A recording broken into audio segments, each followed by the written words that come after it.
sa inyo, sir. So, sir, meron lang kami tatanong sa inyo, sir, bilang ito, halimbawa mag-eleksyon na.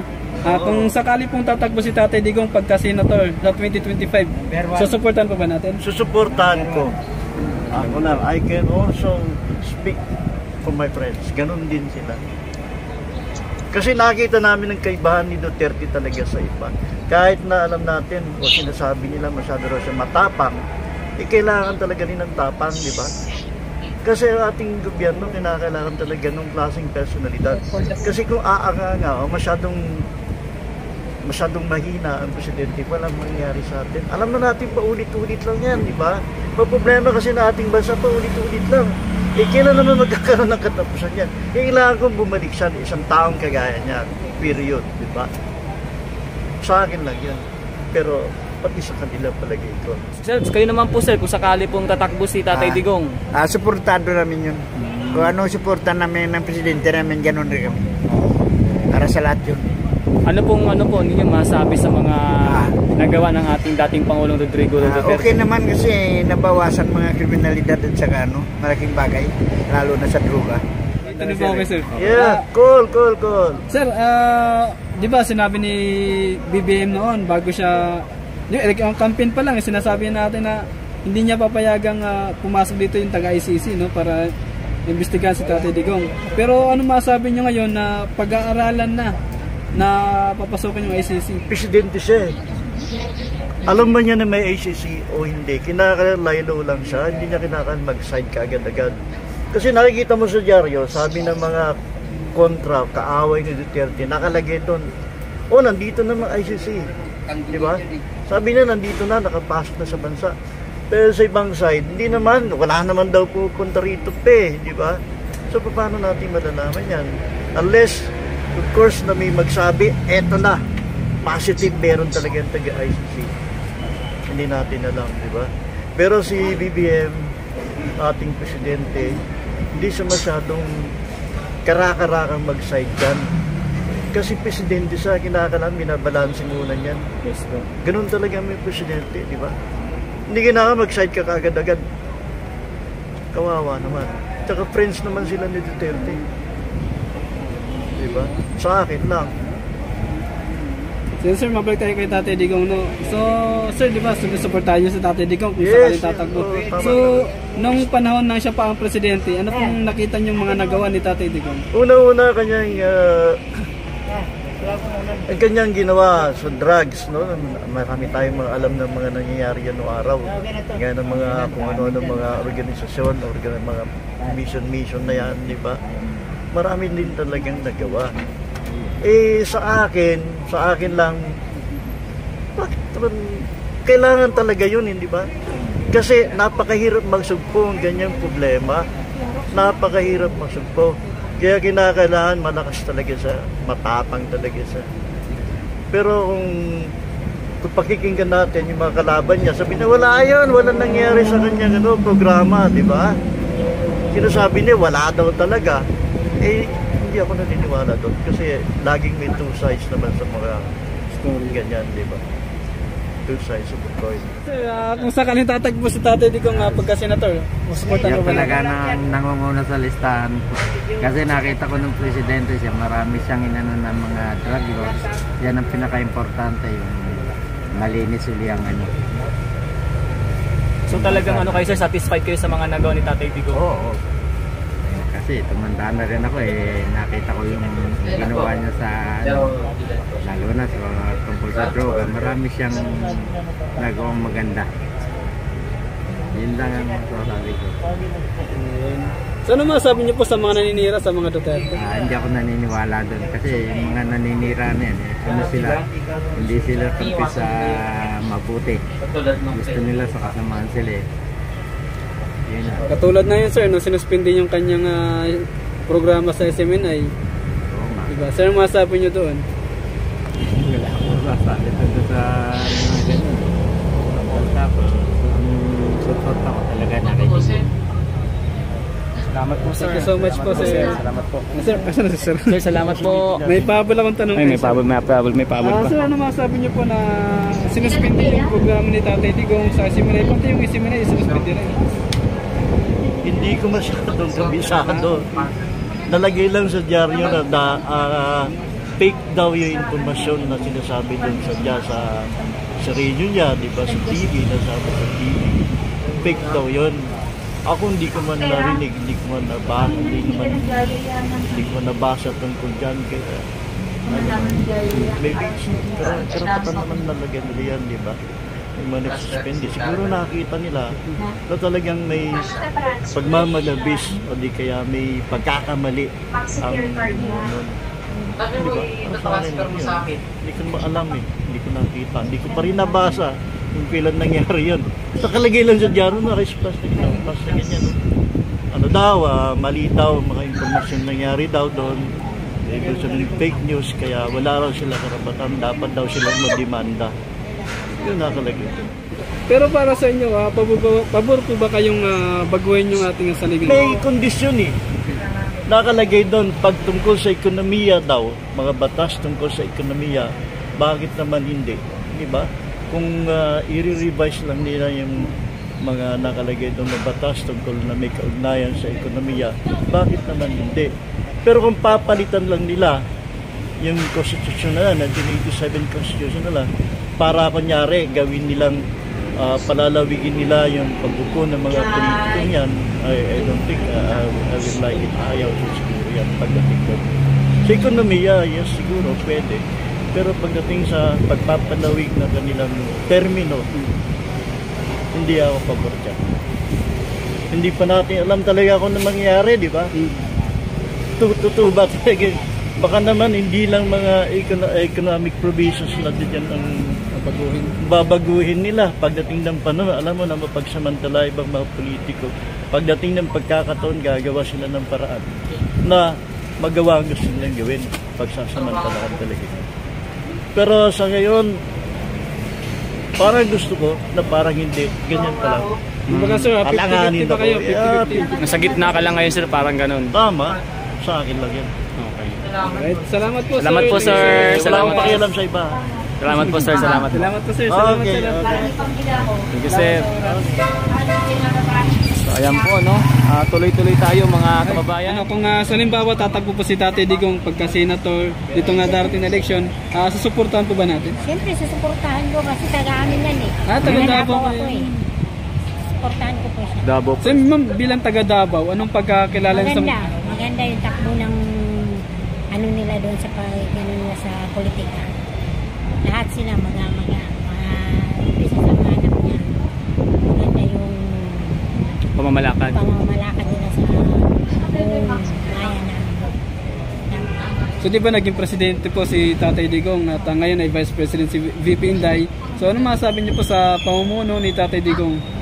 Okay lang, mas na medyo sa dito sa lugar namin dito sa Manila, medyo na bawas-bawasan yung mga droga ng mga siya inako.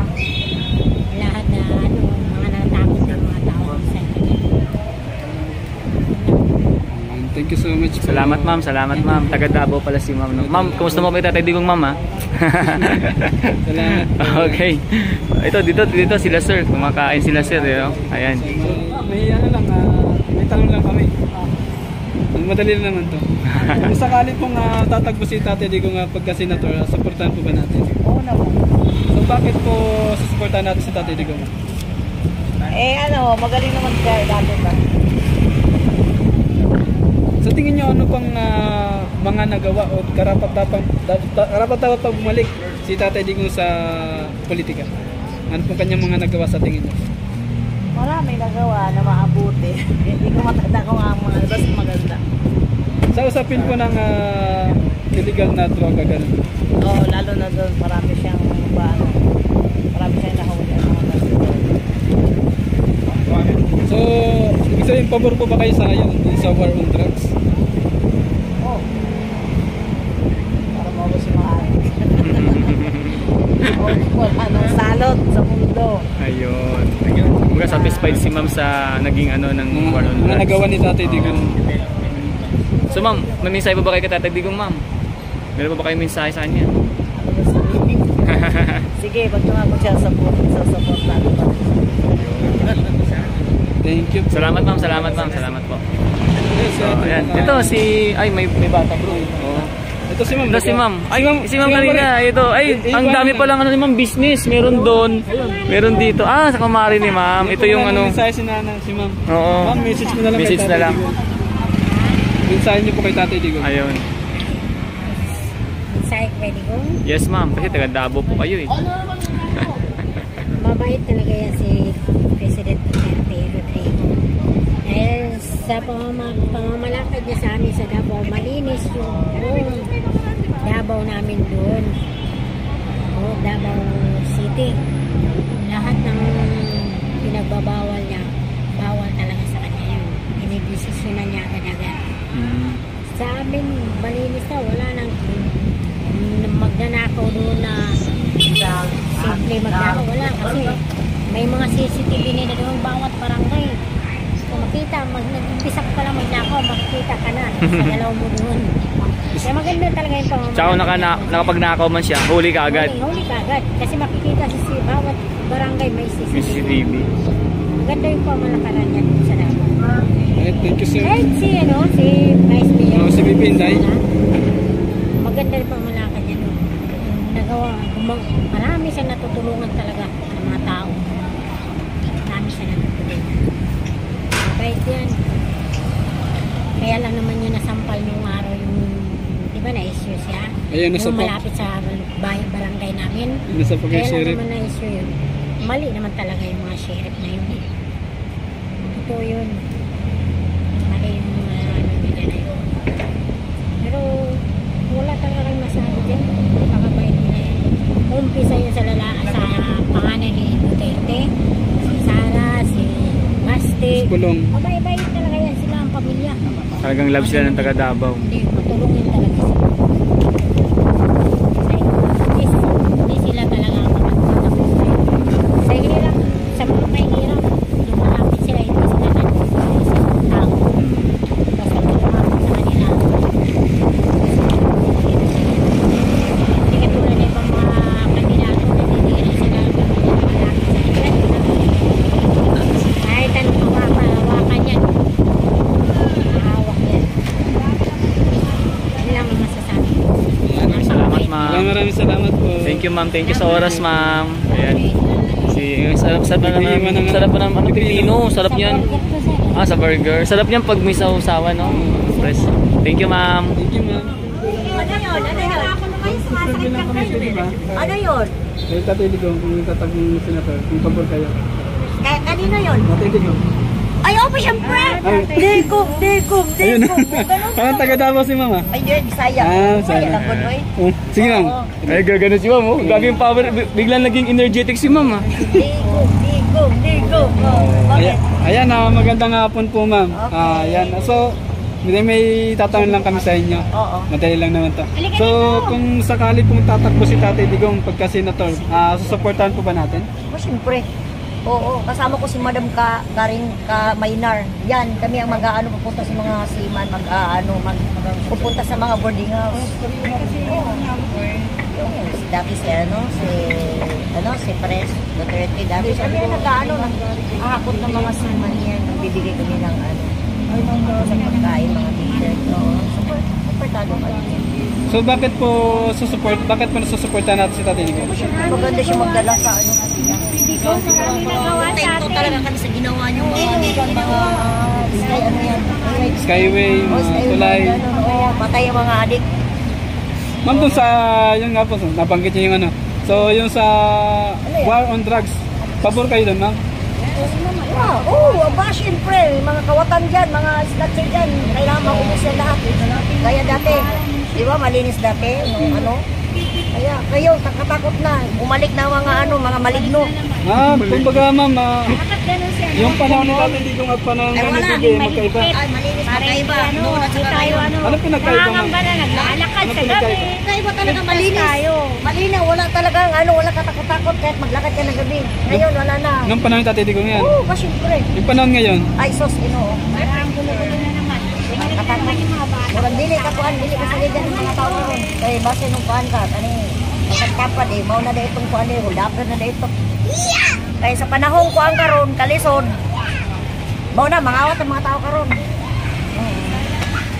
Kaya, kailangan talaga malinis na naman yan. Ulit na naman linisin yan niya. Kasi talaga kailangan. Kasi delikado talaga dati. Ang mga tao dati, sa totoo, kumpante sila kasi nangamatay na ang mga demonyo. Ngayon, ang demonyo nabuhay na naman ulit. Oo, totoo yun. Kaya, Digong, kailangan. Papa, Digong, kailangan tumakbo ka. Suportahan ka namin. Mga si woman. Ma'am, baka may mensahe kay Tatay Digong. Sige. Tatay, Digong.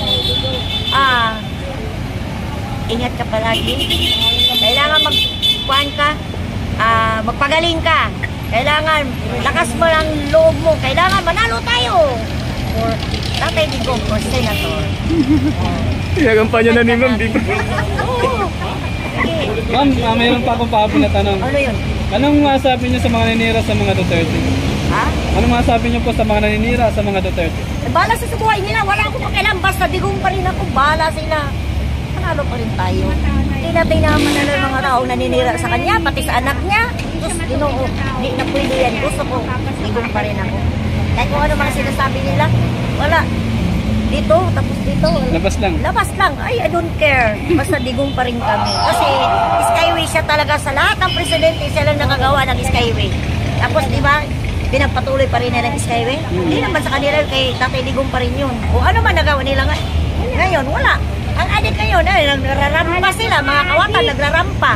O, dito, mga isnat sila. Nangunguot ng mga bagang simang. Dito, kawawa sila. Oo, babae lalaki magsama yan pagkatapos pag ganun. Yung may snatcher na naman, Ma'am. Ako, oo. Makalat-kalat yan. Ang snatcher kasi wala sa ayos eh. Dapat yung mga nakaupo o yung mga batas talagang yun ang unahin nila. Hindi kung sino-sino mga inuuna. Dapat unahin nila yun ang mga trabaho nila. Kawawa yung mga tao. Biktima. Kahit kami. Ganun din kami. Kaya, kahit ka mag-iingat ko, yan na talagang araw na mawalan ka. Kailangan linisin na natin lahat yan. Pag-uwi na natin na natin sistema na naman natin. Diba? At saka yung paputok din, nakakatakot pag December.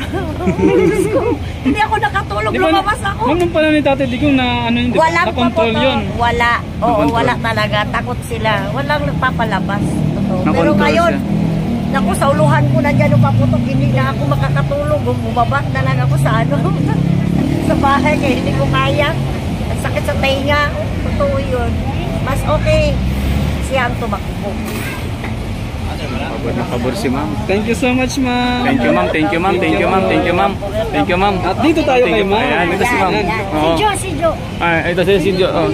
Ma'am, Ito na si Ma'am. ma'am, matatagpo po nga senator si Tatay Digong, susuportan po ba natin? Oo naman. Siyempre, marami siyang nagawang kabutihan sa atin. Siya lang naman ang nagbigay sa amin ng mga ayuda nung araw. Naghihirap kami nung nasagsagan ng pandemic. Diba? Yun ang namin sa kanya. Dapat tumakbo siya. Kailangan kasi nasaan siya eh. Sa totoo lang. Kasi isipin niyo man, di ba napakaraming tao na tulungan ng panahon ng pandemic eh. Oo, pandemic niya pinabayaan lahat ng may hirap, inigyan niya ng ngayon, nagsibalita na naman yung mga masasama. Kasi wala na siya eh, hindi na nakaupo. Ngayon, hindi ko alam kung batas natin ngayon, bala. Ma'am, paano nagbalikan yung mga masama? Anong klaseng mga masama? Nagkakalat yung mga nagsusolvent. Tapos yung mga na-snatcher. Yun ang ngayon, nagkalat dati, wala yan. Pagkalating ng gabi, iniligpit ng mga barangay. Nung araw ngayon, wala na rin. Hindi na nila nagagawa ngayon, pinababayaan na lang nila. Dapat yan ang mga trabaho nila, inuuna nila yan. Hindi yung sino-sino mga inuuna nilang inuuna nila yung mga naghahanap buhay. At ang linisin nila yung masasamang tao. Yun lang ang Kumbaga may masasamang loob. Oo, masasamang loob. Yun ang unahin nila, yung sino-sino inuuna nila. Ma'am, idun lang sa mga kasi marami naninira ngayon sa mga Duterte, lalo na kay Bibi Inday. Ano po masasabi niyo, ma'am? Yung mga naninira na yun, doon sila kasi sa masama eh. Kaya ganyan ang inaano nila. Kami sa mabuti kasi kami. sa ano kami, side kami ng mabubuti. Kung ibig sabihin, yung mga nagninira ng mga ganyan, gusto nila bumalik yung mga dating gawain. Ibig sabihin. Kasi baka nasa grupo sila ng gawin, hindi sa pagdaan, di ba? Yun ang ano nila. Kasi kung matalino kang tao, doon ka na lang talaga sa may nagagawa na mabuti. Yun ang ano, matalino ka, gamitin mo utak mo kung sino talagang dapat paupuin.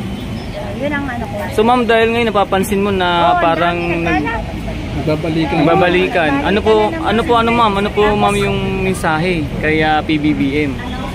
Dapat bumalik yun ang gusto namin. Bumalik na naman. Ay, si BBM? Opo. Dapat yun ang unahin na ano, ipag-utos niya na ano. Yung mga kabataan, yung mga kabataan natin ngayon, wala na silang mga kinabukasan. Nandiyan, nagkalat sila, mga nagsusolvit ang mga bata ngayon. Dapat yun ang unahin nila kasi parang may mga kinabukasan tayo ng mga bata. Ay, wala na mga ano yun, maagang nakakamanganak. Kasi tignan mo naman, siyempre, nagsusolvit, nagsasama-sama na sila dyan sa isang tabi. At kakalit sila. Dito mo napapansin natin, ang daming mga kabataan, dapat yun ang inuuna ng mga nakaupo ngayon, ano-anong mga inuuna nila sa sarili nila eh. Ikaw kung tumakbo ka sa ganyan sa batas ka, kung tumatakbo ka dapat, isipin ko muna kung ano yung magagawa mong mabuti sa kapwa mo. At ikaw ang umupo, hindi yung pansarili mo eh. Kakamkam ka lang ng ano, kaban ng bayan, hindi ganun. Dapat may gagawin ka, ikabubuti ng bayan. Tumakbo ka, dinoto ka ng tao eh. Para mapabuti ang bansa natin. Hindi yung lalong mapasama. Dapat ganun ang gawin nila. Yun ang gusto kong anuhin sa lahat mga nakaupo, kahit na agawad, barangay. Wala naman silang ginagawa. Sa awid lang ng sakit. Wala naman ginagawa. Napapansin ko, dapat yan ang anuhin nila ngayon pansinin sa bansa natin ngayon. Lahat mga nakaupo. Dapat merong mga nagsusurvey sa bawat barangay. Yun ang kung may nagagawa na sila, sahod lang sila na sahod, diba? Dapat ganun sila mabuti.